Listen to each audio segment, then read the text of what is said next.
नमस्कार good morning. आज जनवरी 20 तारिख सोमवार। आज दिन भरी अनेक बड़ गुरुत्वपूर्ण खबर गुड़िक आसीचे। सुभद्रा योजना को नहीं आसिला बड़ खबर, शीघ्र जानतु। अन्यपटे महिला मानक मिलिबो मासिक 2500 टंका, यह सहित कृषक मानक मिलिबो 10,000 टंका। राज्य सरकार तरफ अनेक नुआ योजना नुआ नियम लागू करा जायचे। तेबे आसंतु आज सकाळ आसीथिबा 25टी बड़ खबर उपरे नजर पकाइबा। प्रथम खबर, ओडिया यात्रा पई नुआ आईन आनिबाकू जाउचंती राज्य सरकार। यात्रा रे चलिथिबा अश्लील नृत्य को नहीं चारियाडू समालोचना हेबा परे एबे एक्शन मोड रे राज्य सरकार ए नहीं विभाग पक्षर यात्रा उपरे नुआ आईन आनिबाकू घोषणा करा जायछि। तबे यात्रा मालिक माने ए नहीं समय मागिचंती। विशेष करी माघ मासरे खंडगिरी रे हेउथिबा यात्रा को नहीं सरकार चिंता प्रकट करिचंती। एही महा उत्सव रे हेबाकू थिबा यात्रा पई कमिशनरेट पुलिस तरफरु बछा बछा अश्लील नृत्यशिल्पी को एकाठी बारण करा जायछि। एहाकु नै यात्रा पार्टी मालिक माने विभागीय मंत्री को चिठी लिखि ए नै तुरंत कार्यानुष्ठान नेबाकू अनुरोध करिसंती। परवर्ती खबर, ओडिशा रे अछि लिथियम खणी। ओडिशा रे अछि लिथियम भली क्रिटिकल मिनराल। नयागढ़ जिलार माटी तळे लिथियम थिबा नै संकेत मिलिछि। जियोलॉजिकल सर्वे ऑफ इंडिया को मिलिछि एभली संकेत। ड्रोन माध्यम रे एही खणी पदार्थ को खोजा जिवो। लिथियम, कपर भली अनेक मिनराल उपरे खोजिबाकू राज्य सरकार मध्य गुरुत्व देउचंती। ए नै केंद्र खणी सचिव कांता राव सूचना प्रदान करिसंती कि ओडिशा रे लिथियम खणी अछि। तेबे लिथियम हेउछि एक नरम एवं रूपा भली धला धातु। तेबे एबे मयूरभंज एवं सुंदरगढ़ जिले में खनिज पदार्थ गुड़िक ड्रोन माध्यम रे खोजिबा अभियान आरंभ करा जायछि। परवर्ती खबर, दीपाली चाहती सीबीआई तदंत करा जाऊ। नव दास हत्या मामला रे मुह खोलिचंती झियो दीपाली दास। से कहिचंती, मोहन माझी सरकार को मु अनुरोध करुच्ची सीबीआई तदंत करा जाऊ। मु जेतबळे किछि कहु नथिली बीजेपी कर्मकर्ता मो परिवार उपरे आक्षेप करुथिले, तेबे बदनाम करुथिले। मु मानसिक चापरे रहुथिली। आउ एबे मु कहूची सीबीआई तदंत चाहूची। एबे बीजेपी काहे चुप बसिची। खोलिब कि पूर्वतन मंत्री तथा नव दासंक हत्या मामलार फाइल। यही हाई प्रोफाइल हत्या मामलार एबे तदंत सीबीआई करिपारे। 2023 जनवरी 29 तारिख रे तत्कालीन मंत्री नव दासंक हत्या करा जायथिला। परवर्ती खबर, आज ठारो डॉल्फिन गणना। डॉल्फिन गणना को नहीं शेष होइछि ट्रेनिंग कार्यक्रम। बालुगां बड़कूल स्थित सीडीए रिसर्च सेंटर यह सहित सातपड़ा रेंज कार्यालय परिसर रे अनुष्ठित होइछि एही प्रशिक्षण शिविर। तेबे आज सकाळ 6टा समय रे समग्र चिलिका एरिया रे देखा देउथिबा इरावाड़ी डॉल्फिन एवं चिलिका समुद्र मुहाणा रे देखा देउथिबा बटल नोच डॉल्फिन गणना कराजिबो। प्रतिवर्ष भली चलित वर्ष समग्र चिलिका एरिया रे एही डॉल्फिन गणना कार्यक्रम कराजिबो। परवर्ती खबर, आसंता 5 दिन पर्यंत राज्य रे शीतलहरी जारी रहिबो। तेबे आसंता 2 दिन राज्य रे प्रबल कुहुड़ी। आज राज्य में मध्य प्रबल कुहुड़ी हेबा नहीं पाणीपाग विभाग सूचना प्रदान करिछि। आज गंजामपुरी, खोर्धा, कटक, नयागढ़, केन्दुझर एवं झारसुगुड़ा रे कुहुड़ी होइपारे। अन्यपटे आसंता 5 दिन पर्यंत राज्य में एभली ठंडा जारी रहिबो। परवर्ती खबर, आज समस्त उठा दोकानी बंद रहिबो। तेबे आज 20 तारिख जातीय उठा दोकानी दिवस उपलक्षे राजधानीर समस्त उठा दोकान आज बंद रहिबो। चलित वर्ष निखिल उत्कल क्षुद्र व्यवसाय भेंडिंग जोन सुरक्षा ट्रस्ट एवं निखिल ओडिशा रास्ता पार्श्वर थिबा उठा दोकानी महासंघ मिलित सहयोग रे भुवनेश्वर समेत ओडिशार विभिन्न स्थान रे एही दिवस को पालन करा जिबाकू स्थिर करा जायछि। एथिपई आज दिन समस्त उठा दोकानी भेंडिंग जोन गुड़िक बंद रखिबाकू राज्य सभापति घोषणा करिसंती। परवर्ती खबर, परिवारर प्रत्येक सदस्य को मिलिबो आयुष्मान कार्ड। ओडिशा रे आयुष्मान भारत प्रधानमंत्री जन आरोग्य योजना आरंभ कराजिबो। एथिपई केंद्र और राज्य सरकार भितर चुक्तिनामा स्वाक्षरित होइछि। आयुष्मान भारत कार्ड छापिबाकू जातीय स्वास्थ्य एजेंसी भेंडर को तालिका दिया जाय सारिछि। आसंता फेब्रुआरी मासरे कार्ड बंटन कराजिबो बोली सूचना मध्य मिलिछि। राज्य सरकार कहिसंती कि आयुष्मान भारत योजना लागू हेबा परे वर्तमान समस्त को मिलिबो कार्ड। राज्य सरकार गोपबंधु जन आरोग्य योजना और आयुष्मान भारत प्रधानमंत्री जन आरोग्य योजना मिश्रित हेबा फल रे एबे प्रत्येक व्यक्ति को मिलिबो चिकित्सा सुविधा, प्रत्येक परिवार को मिलिबो चिकित्सा सुविधा। परवर्ती खबर, सुभद्रा योजना को नहीं बड़ घोषणा कले राज्य सरकार। ଜାନୁଆରୀ ମାସ ଶେଷ ସପ୍ତାହରେ ହିତାଧିକାରୀମାନଙ୍କୁ ମିଳିବ ପ୍ରଥମ କିସ୍ତିର ଚତୁର୍ଥ ପର୍ଯ୍ୟାୟ ଟଙ୍କା। ହିତାଧିକାରୀମାନଙ୍କୁ ସୁଭଦ୍ରା ଟଙ୍କା ବାଣ୍ଟିବେ ରାଜ୍ୟ ସରକାର। ଏନେଇ ପ୍ରଭାତୀ ପରିଡ଼ା ସୂଚନା ଦେଇଛନ୍ତି। ଏନେଇ ପୂର୍ବରୁ ମଧ୍ୟ ଘୋଷଣା କରିଛନ୍ତି ମୁଖ୍ୟମନ୍ତ୍ରୀ। ସେହିପରି ମାର୍ଚ୍ଚ ମାସରେ ଏକାବେଳେ 1 କୋଟିରୁ ଅଧିକ ହିତାଧିକାରୀମାନଙ୍କୁ ସୁଭଦ୍ରା ଯୋଜନାର ଦ୍ୱିତୀୟ କିସ୍ତି ଟଙ୍କା ଦିଆଯିବ।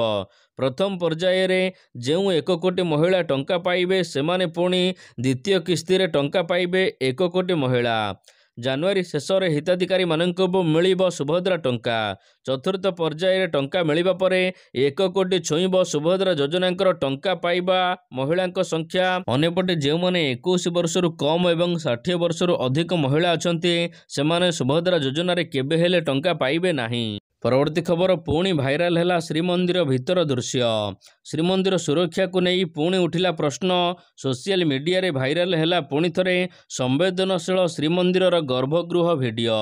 ବୃନ୍ଦାବନର ଜଣେ ବ୍ୟକ୍ତି ବାଙ୍କେ ବିହାରୀ ଅନନ୍ତ ନିଜ ଇନଷ୍ଟାଗ୍ରାମ ଓ ଫେସବୁକରେ ଶ୍ରୀମନ୍ଦିର ଗର୍ଭଗୃହର ଭିଡ଼ିଓ ଭାଇରାଲ କରିଛନ୍ତି। ଏହି ବ୍ୟକ୍ତି ଜଣକ ଶ୍ରୀମନ୍ଦିର ଗର୍ଭଗୃହ ଭିଡ଼ିଓ ସହିତ ଭିତର ବେଢ଼ାର ଭିଡ଼ିଓ ମଧ୍ୟ ଭାଇରାଲ କରିଛନ୍ତି, ଯାହାକୁ ନେଇ ଏବେ ପ୍ରଶ୍ନ ଉଠିଛି। ସୋସିଆଲ ମିଡିଆରେ ଶନିବାର ଦିନ ରାତିରେ ଏହି ବ୍ୟକ୍ତି ଜଣେ ନିଜ ଇନଷ୍ଟାଗ୍ରାମ ଏବଂ ଫେସବୁକରେ ଭିଡ଼ିଓ ଅପଲୋଡ଼ କରିଛନ୍ତି।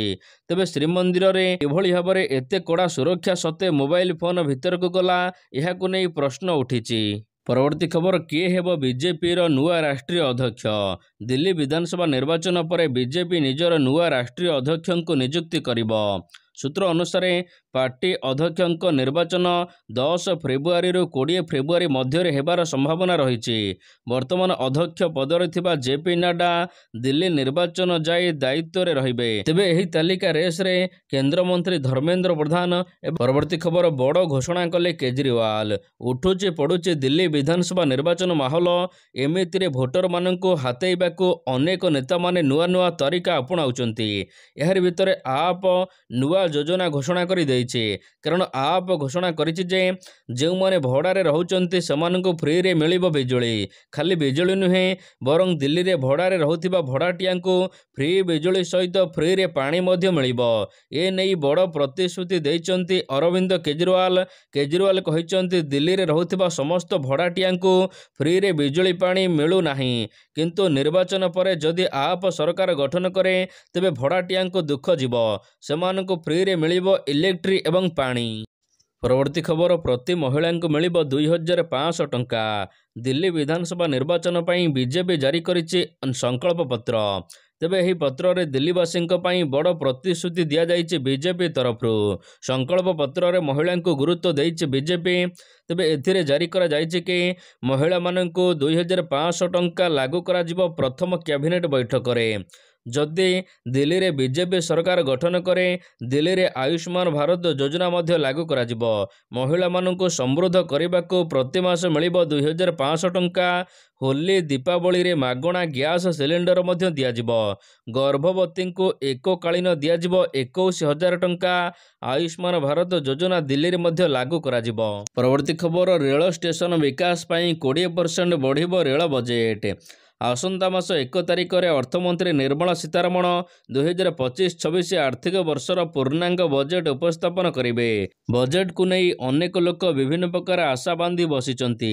ମଧ୍ୟବିତ୍ତମାନେ ଟିକସ ରିହାତି ଆଶାରେ ବସିଥିବା ବେଳେ ଶିଳ୍ପ ପ୍ରୋତ୍ସାହନକୁ ଚାହିଁ ବସିଛନ୍ତି ଅନେକ ଲୋକ। ମନ୍ଥର ଅଭିବୃଦ୍ଧି ଦ୍ରୁତ କରିବାକୁ ଅର୍ଥମନ୍ତ୍ରୀ କିଛି ନୂଆ ଯୋଜନା ମଧ୍ୟ ଘୋଷଣା କରିପାରନ୍ତି। ତେବେ ଏଥର ରେଳ ବଜେଟ୍ରେ 20% ବଢ଼ିବ ବୋଲି ଏବେ ଆକଳନ କରାଯାଉଛି। ପରବର୍ତ୍ତୀ ଖବର, କୃଷକମାନଙ୍କୁ ପ୍ରତି ମାସରେ ମିଳିବ 3000 ଟଙ୍କା। ଗରିବଙ୍କ କଲ୍ୟାଣ ପାଇଁ ବିଭିନ୍ନ ପ୍ରକାର ଯୋଜନା କରୁଛନ୍ତି ସରକାର। ଏହାରି ମଧ୍ୟରେ କିଷାନ ମାନଧନ ଯୋଜନାର ବଢ଼ି ଚାଲିଛି ସଫଳତା। ଫଳରେ ପରିଣତ ବୟସରେ ଚାଷୀମାନେ ଘୋର ଟଙ୍କାର ଅଭାବ ନ ହୋଇ ପେନସନ ପାଇପାରିବେ ମାସକୁ 3000 ଟଙ୍କା। ତେବେ ଏହି ଯୋଜନା ପାଇଁ ଚାଷୀଙ୍କୁ ଏବେ ଆହ୍ୱାନ ଦେଇଛନ୍ତି ସରକାର। ଏଥିପାଇଁ ଚାଷୀଙ୍କୁ ମାସକୁ 100 ଟଙ୍କା ଲେଖା ପେନସନ ପାଣ୍ଠିରେ ଜମା କରିବାକୁ ପଡ଼ିବ। ବର୍ତ୍ତମାନ ସୁଦ୍ଧା ପ୍ରାୟ 2 କୋଟି ଚାଷୀ ଏହି ଯୋଜନାରେ ନିଜ ନାମକୁ ପଞ୍ଜୀକରଣ କରିସାରିଛନ୍ତି। ଗ୍ରାମାଞ୍ଚଳ ତଥା କ୍ଷୁଦ୍ର ଚାଷୀଙ୍କ ପାଇଁ ଏହି ଯୋଜନା କାର୍ଯ୍ୟକାରୀ କରାଯାଇଛି। ପରବର୍ତ୍ତୀ ଖବର, ଏଣିକି ଭୂମିହୀନ ଚାଷୀଙ୍କୁ ମିଳିବ ବାର୍ଷିକ 10,000 ଟଙ୍କା। ଛତିଶଗଡ଼ର ଭୂମିହୀନ ଚାଷୀଙ୍କ ପାଇଁ ରାଜ୍ୟ ସରକାର ଏକ ସ୍ୱତନ୍ତ୍ର ଉପହାର ଆଣିଛନ୍ତି। ଦୀନଦୟାଲ ଉପାଧ୍ୟାୟ ଭୂମିହୀନ କୃଷି ଶ୍ରମିକ କଲ୍ୟାଣ ଯୋଜନା ଅଧୀନରେ ରାଜ୍ୟର ପ୍ରତ୍ୟେକ ଭୂମିହୀନ ଚାଷୀଙ୍କୁ ଏଣିକି ବାର୍ଷିକ 10,000 ଟଙ୍କା ଦେବାକୁ ଘୋଷଣା କରିଛନ୍ତି ମୁଖ୍ୟମନ୍ତ୍ରୀ ବିଷ୍ଣୁଦେବ ସାଇ। କୃଷକମାନଙ୍କ ପାଇଁ ଆରମ୍ଭ କରାଯାଇଛି ଦୀନଦୟାଲ ଉପାଧ୍ୟାୟ ଭୂମିହୀନ କୃଷି ମଜଦୁର କଲ୍ୟାଣ ଯୋଜନା। ଏହି ଯୋଜନାରେ ପ୍ରତିବର୍ଷ 10,000 ଟଙ୍କା ଦିଆଯିବ। ଏଥିପାଇଁ ସରକାର 500 କୋଟି ଟଙ୍କା ବ୍ୟୟ ବରାଦ କରିଛନ୍ତି। ପରବର୍ତ୍ତୀ ଖବର, ଇସ୍ରୋ ବୈଜ୍ଞାନିକଙ୍କୁ ଧନ୍ୟବାଦ ଦେଲେ ପ୍ରଧାନମନ୍ତ୍ରୀ ମୋଦି।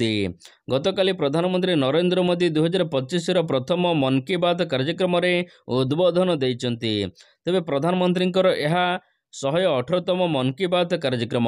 ଚଳିତ ବର୍ଷ ଏହି ଦିବସ ଖାସ୍ ବୋଲି କହିଛନ୍ତି ମୋଦି, କାରଣ ଚଳିତ ବର୍ଷ 75। ପରବର୍ତ୍ତୀ ଖବର, ଅଷ୍ଟ୍ରେଲିଆ ମାଟିରେ ହେବ ଜଗନ୍ନାଥଙ୍କର ରଥଯାତ୍ରା। ବିଶ୍ୱ ଦେଖିବ ଜଗନ୍ନାଥ ସଂସ୍କୃତି। ଅଷ୍ଟ୍ରେଲିଆରେ ଜଗନ୍ନାଥଙ୍କ ରଥଯାତ୍ରା ଦେଖିବେ ବିଶ୍ୱବାସୀ।